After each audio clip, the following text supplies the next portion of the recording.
Hi all, Chris Mestry cleaning windows of the Fylde Coast. Just wanted to put up a quick video for one of my subscribers, Simon Clark, who wants to know, can you do a video about getting more commercial work? Yes. What I'm going to do is I'm going to do two videos, I think, because I could wax lyrical for about freaking half an hour over how to gather commercial window cleaning jobs, but I think that it's more bite size, and I think more people will see the benefit of seeing these shorter videos than me, going nuts for half an hour over a single subject. Okay, commercial window cleaning. What is it? So, commercial window cleaning is basically anything if it's a business and it has glass and they want it cleaning, that classes as a commercial window cleaning job. So things like, for me, I have schools, I have hotels, I have bed and breakfasts, I have colleges, a college, and I have an addiction centre and all this sort of stuff. So I have several shops and all that sort of stuff. So yeah, gathering commercial jobs. Okay, so this first video I'm going to talk about is the online presence, okay, or visibility. Okay, now,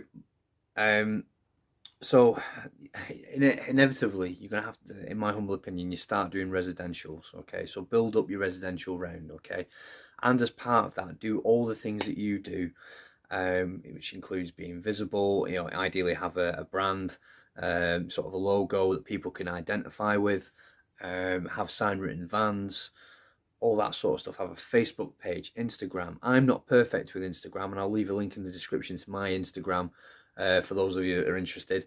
I've got Facebook and all that sort of stuff. So there's that side of it, okay, and there's being visible. Now, you basically, if you also have Google. Now, if you look at a business setup where, say for example, there's an office, right, and the boss of the office walks down on the shop floor, effectively on the office floor, and he's looking around and he's like, Jesus Christ, those windows need cleaning, they're absolutely hanging. He will turn around to his assistant, stroke secretary, stroke office manager, and turn around and say, find me a window cleaner, these windows are honking, right? Now, that office manager is not going to get in his car, leave the building, go for a quick drive around all the window cleaning companies on the off chance he can have a conversation. He's not. He's going to go to his computer, he's going to type in window cleaning near me, click. Okay. Now, or he goes to his phone, which is even better, to be honest with you. And from there, basically, if you are not online, if you don't have a Google account, if you don't have a website, if you don't have Google AdWords or anything like that, then ultimately what happens is that, let's say there are 20 window cleaning companies, if you like, on the Fylde Coast. All of them are equally good, which is not the case, but let's play the game. Let's say there are 20 companies, all of them equally good, right? But only 10 of them have a website.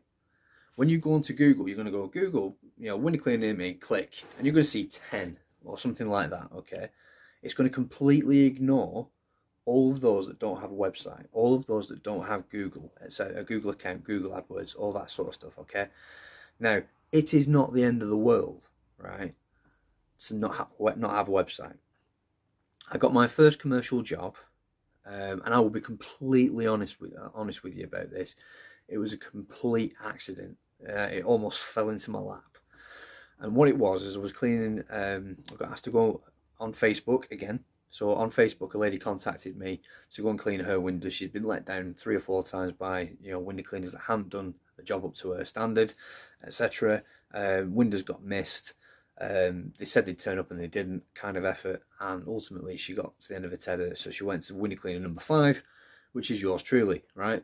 So then basically what's happened is she's used Facebook, she's got in touch with me, I've given her a quote, all that sort of stuff, and I've gone out to clean the windows, right? I've cleaned the windows to a good standard, right? To a very high standard. She's massively happy, she's impressed, she's over the moon, right? And then over the next couple of months, carried on going back every 4 weeks to clean the windows, no dramas. And I go and clean the windows. She'd be happy, she'd pay me, etc., etc. We'd have a conversation. And so a big part of this is not only do you have to be invisible for the residential side. I found that I engaged with the customer. Okay, I had a conversation with them.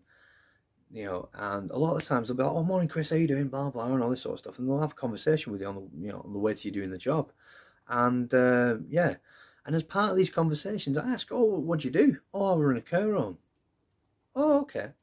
Well, no pressure." And as I said to her, I said, "Well, no pressure. But if you if you ever want me to go and give a quote for your care home, just say the word." "Oh, do you do that?"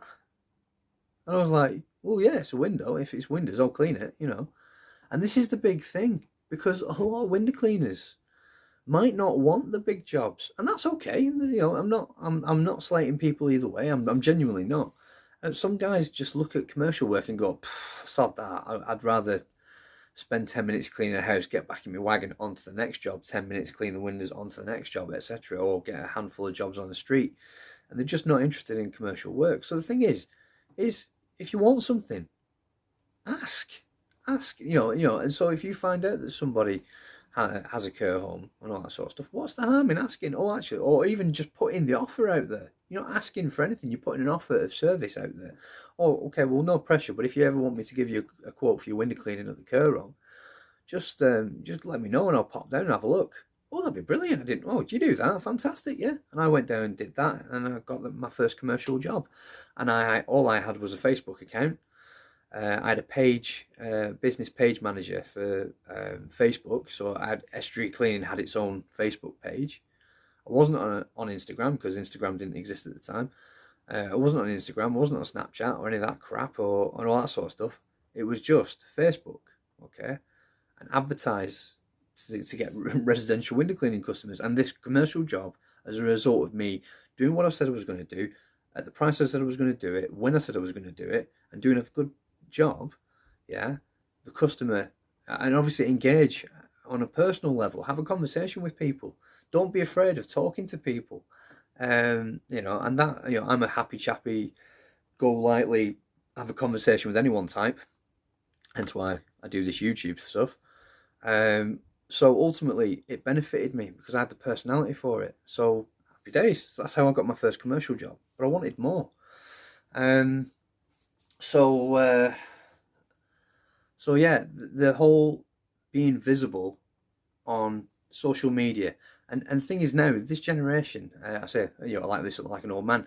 "Oh, this young generation," and it's not that. But joking aside, this generation of people that we have social media, we have mobile phones, we've got Google on your phone and all that sort of stuff. Back when I was a kid, searches on the internet. You remember the BT Cellnet sort of mobile phones, and you wanted, I've got internet on my phone and all this sort of stuff, and it was a novelty. And I think people now, you've never had such exposure to a wide variety of people in such a short amount of time. You put up a video up on sort of TikTok or Instagram or Facebook, and Google AdWords have a website that you can expose your business to all these possibilities, and for not a lot of money. So my website, I did spend a little bit, to be fair. I spent perhaps more than I should, and I spent £900 on a website which was design, sort of content, and then server and security.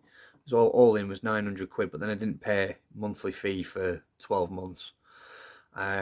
So my server fee now is something like 20 quid a month, something like that.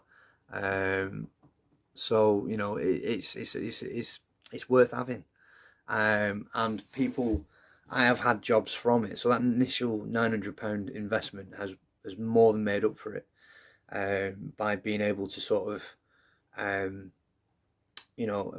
it's brought in 2 schools. One's 180 quid every quarter, so it's 4 times a year. So that, £200, so that's 4 times a year. So that's 800 quid just for that one job. And it's brought in 2 schools like that, and it's brought in another care home. So basically, within 12 months of having that website, it's more than made its money back. which is what it's all about, making profit and being profitable.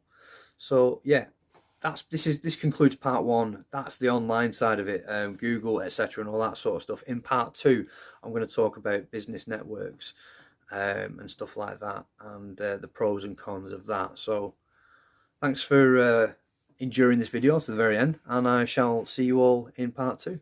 All the very best.